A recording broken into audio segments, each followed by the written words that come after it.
Hello, you beautiful individuals. We are back again.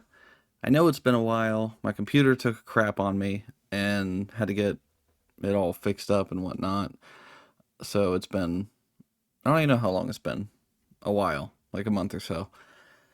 But anyway, I'm back. Computer's back. So just a few things real quick. One, if things sound different or look different or just, you know, something's weird, please let me know because this is, my first time recording with this computer. And, I think I set everything up how it was before, but if you notice anything, please let me know in the comments below or feel free to reach out to my email. It's, whatever, it's all in the description. Anyway, so the other two things. Since I'm back, I kind of wanted to start off with something different. Didn't really want to do another Kent Hovind thing.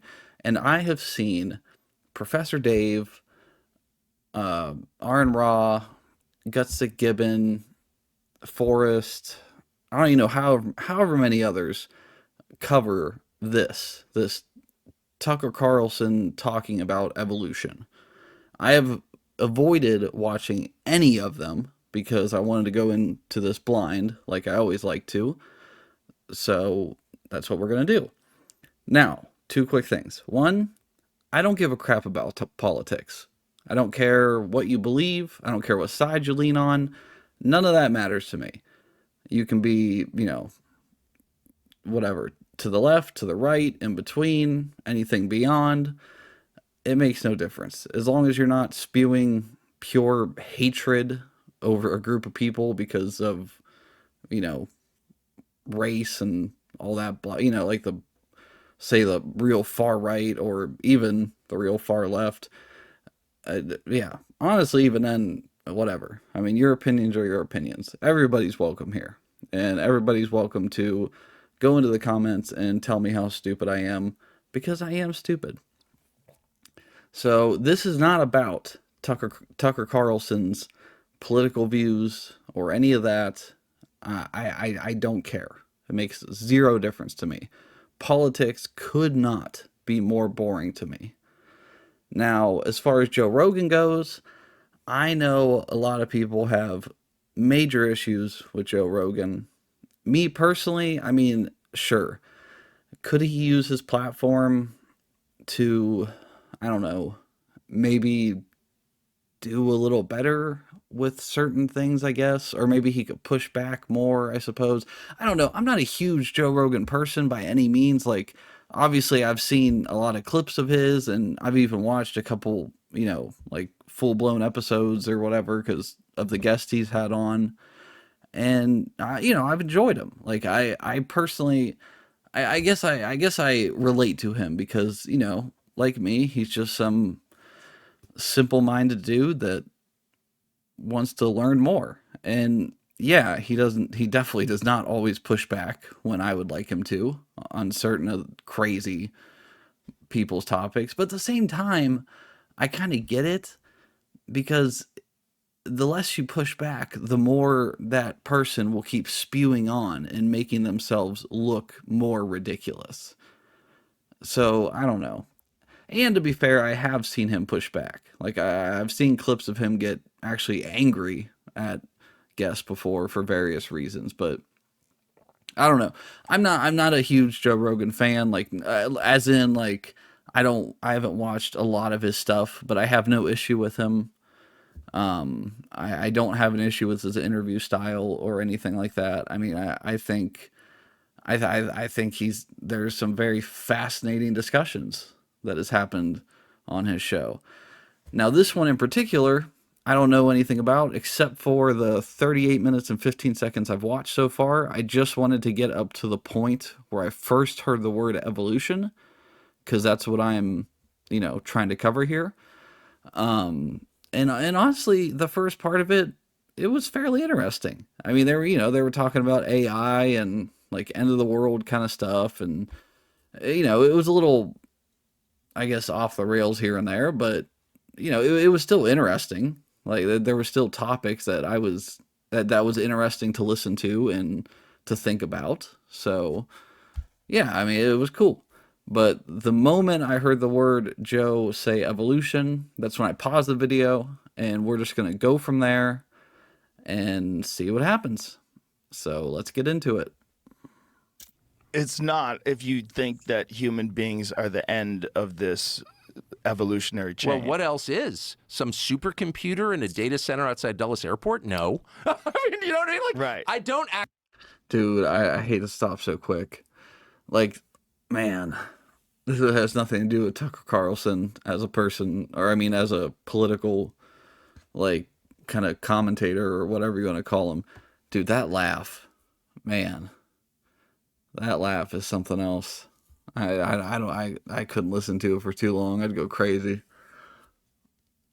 Actually think that individuals, I don't think I'm that important. My life is that important. I don't. I will die. I know that. And I try to keep that in mind every day. But you're important to everybody that cares about you. You're important to the people But around you. if we don't think people are important, then what do we think is important? I guess that's what I'm saying. Not necessarily that we don't think people are important, but if evolution is real, and if there is this, Which evolution is real.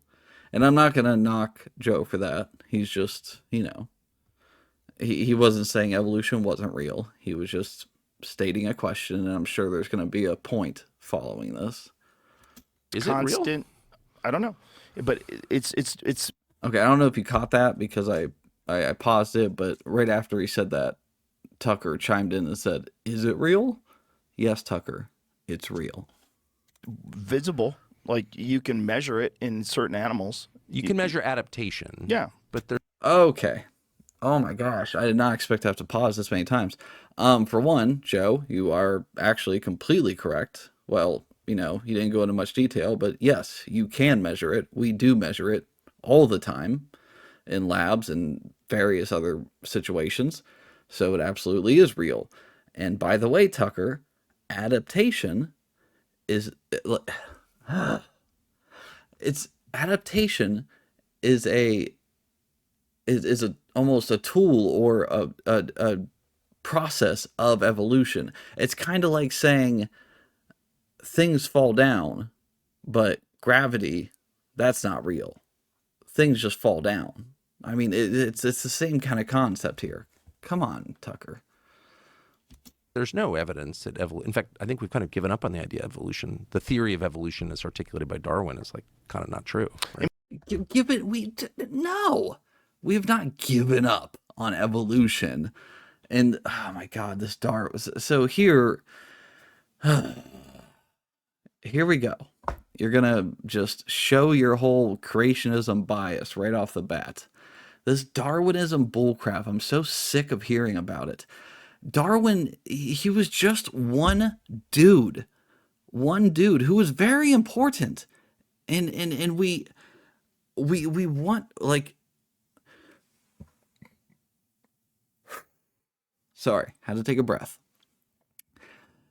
Darwin was very important. He essentially, I guess you could say, made evolution mainstream in a way. I mean, he wasn't the first person to think of evolution. Maybe he coined the term, I don't know, but he wasn't the first person to think that animals evolve and, as Tucker liked to say, adapt to their situation. But anyway, sorry. In what sense? Well, in the most basic sense, the idea that, all life emerged from a single cell organism and over time, and there would be a fossil record of that, and there's not. And There is a fossil record of that. I mean, like, I don't, this is almost worse than Ken Hovind. At least Hovind admits that there's fossils and there's a fossil record, mind you. He spews off some nonsense about it being, well, we don't know if those fossils ever had kids. But no, there is a fossil record, Tucker. There's a fossil record going back clear to the first singular cellular organisms, all the way up to, dinosaurs and everything else. There is a fossil record. Yes, it's incomplete technically. We don't have every single transitional species, but that's because fossils it's not like it's the easiest thing in the world to form. It's the amount of fossils we've found so far is impressive enough, and the amount that we will find in the future will help confirm the whole evolution thing. But it's just to say there's no fossil record. Have you? I mean, just do one simple Google search, you muppet. There's And not a fossil record of transitionary species, like species that are adapting to its environment. there's and they tons develop... of record of Right. adaptation, and you see it in your own life. I mean, I have a lot of dogs. I see adaptation in dogs, through the Sure. And what do you think adaptation is? Adaptation is a part of evolution. Creatures, animals, whatever, plants, bugs, all of it, they evolve. They evolve generally through natural selection because they form adaptations and then are naturally selected to continue on. And the ones that form adaptations that don't work and aren't naturally selected die off. Now, with your dog theory, it's stupid that you even say that, because guess what? That's a form of evolution too. It just uses artificial selection. We selected the breeds that we wanted to adapt and to use for our own purpose, but it's still a form of evolution. It's still those dogs evolving into completely different breeds or species or whatever of dogs. And at the end of the day, where the heck would dogs have came from? Because guess what? They came from wolves. So unless you're trying to say that wolves and dogs are exactly the same, that there's no difference between those species whatsoever, they have the same exact DNA, which they don't, you're just a moron. I mean, I knew you were a moron, but this makes you even more of a moron. litter to litter. But no, there's no evidence at all that, none, zero, that, people, evolve seamlessly from a single cell amoeba. No, there's not. There's no chain in the fossil record of that at all. And that's why you don't actually hear people, you hear them make reference to evolution, because the theory of adaptation is clearly, obviously, Theory of adaptation. That's not even a thing. Once again, I go back to my gravity thing. It's like saying there's a theory of things falling down. No, there's a theory of gravity. Are you going to discount that? What about the atomic theory? Are atoms not real? I mean, dude, a theory in layman's terms is not the same as a scientific theory. A scientific theory is the highest regards a idea or a hypothesis can become. A hypothesis, and that's the biggest difference between, and he's coming at this from a creationist point of view or a biblical point of view. The Bible just takes what is said, and yes, it interprets it and mistranslates it and all that blah blah blah blah, but it just takes what it says and takes it for truth, no matter what version you're going with. A hypothesis, on the other hand, you do everything possible to try to prove it wrong, and not just you, but countless other scientists. And then after you exhaustively do everything you possibly can to prove it wrong, and then it has a chance of becoming a theory, which is what happened with evolution. It's not like one day Darwin just said, "Oh, those birds look like they're evolving." Boom, evolution's a thing now. Unlike a Bible where somebody wrote some books and said, "Ooh, that's how the world works now." true. But Darwin's theory's totally that's why it's still a theory almost 200 years later. No, we have not found that at all. And I can't even guess. I mean, I have my own theories on it, but they're not proven. What are your... Oh, I would love to hear your theories. Please let me hear your theories. Guarantee, I would put money on it that his theory is some variation of God did it, or the creator did it or something along those lines. Like, or the Bible is his theory, but it's probably something to do with God. Your theories. God created people. What a shock. What a shock. That's not a theory, Tucker. That's not a theory at all. You can't do anything to try to prove it wrong, just like you can't do anything to try to prove God right, obviously. But that's not the point. That's not a theory. There was no hypothesis before that. There was no rigorous testing and experimenting and anything that went into it. That is not a theory. You, my friend, are a moron. Distinctly, and animals. I mean, I think what every person on Earth thought until the mid-19th century, actually. Right, but it's not a new idea. God, that laugh. Yeah, because, that's what we do in science and in just the world with technology and everything. We forget about everything that we've came up with today. Let's look back to the 19th century. They knew what they were doing. They were the smart ones. We're the dumb ones. Yeah. Now, I'm really hoping here, Joe. I gave you a lot of credit in the beginning, and I'm not going to lie. A lot of times you don't deserve that credit, but come on. Push back here, Joe. Push back at least a little bit. They didn't have computers. They didn't have a general understanding that we have today of the process. Do you think we understand more now? Yes. Really? See, thank you, Joe. And that's the one thing that I do actually genuinely like about Joe. Like, yeah, he might not push back as much as I would like him to, but that was a very, and to be fair to Joe's point, he's not set up for this. Like myself, we're simple-minded people. We don't know all the technical mumbo jumbo and all that nonsense, but he still pushed back. He said that they didn't have the technology we have today. And then when Tucker ignorantly asked, "You think we know more now than we did before?" Joe just simply said, "Yes, because obviously we know more now than we did before." I mean, it's not even a question. What are you talking about? I can pick up my phone and learn more in 5 minutes than essentially most people in the world could have in the 19th or whatever century he said.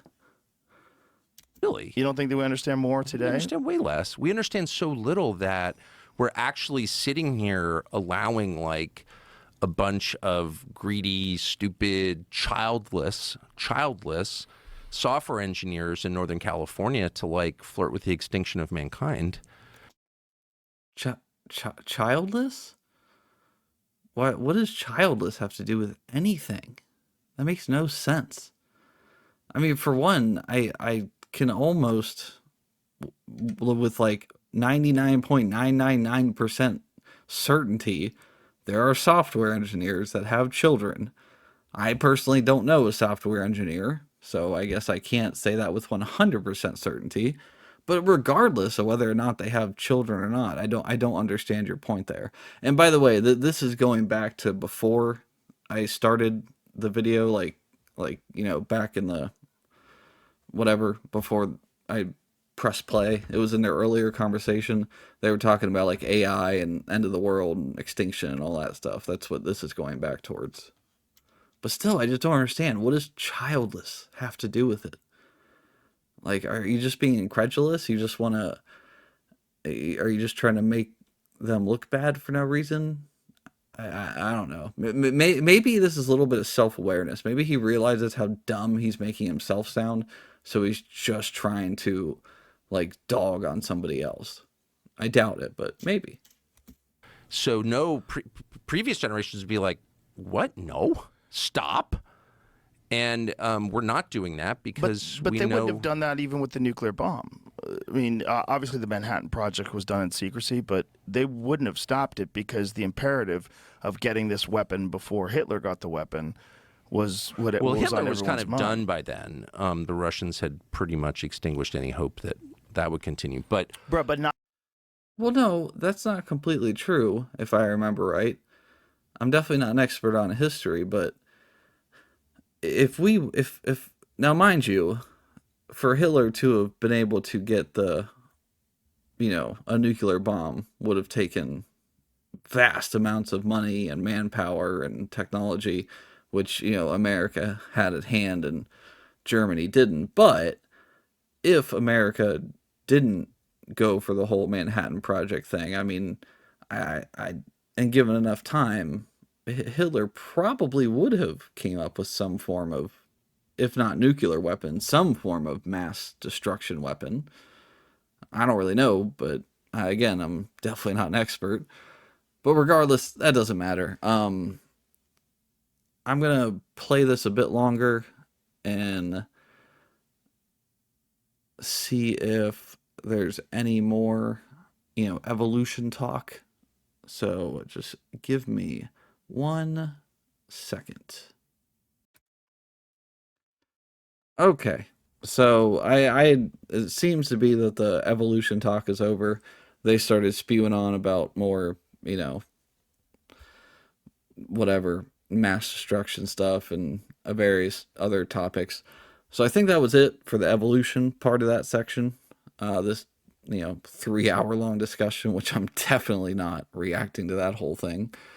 But yeah, so that was Tucker Carlson showing his creationism colors and showing how he believes evolution isn't real without, offering even the tiniest bit of evidence. Because, I mean, why would you?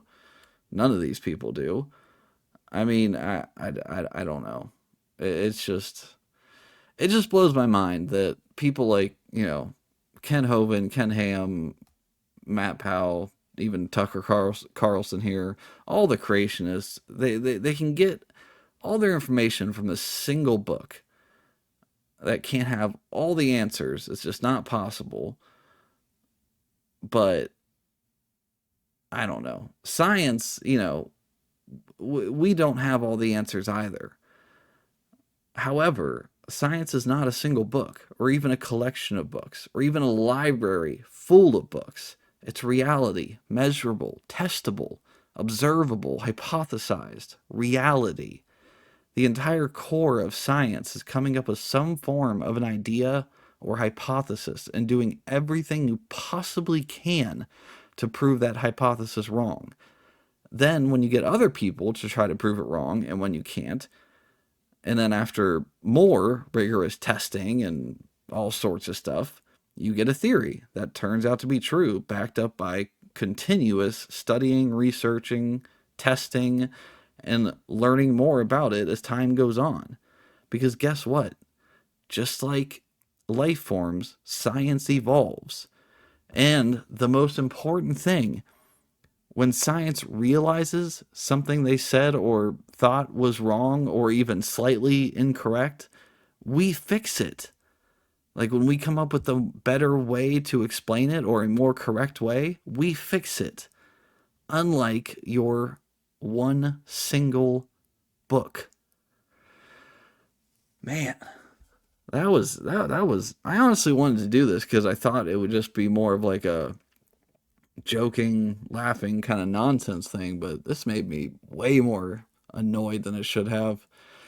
But anyway, now that the computer's fixed, I will be trying to upload more consistently. Of course, still have a kid and all that stuff going on in life, but I will definitely get back at it.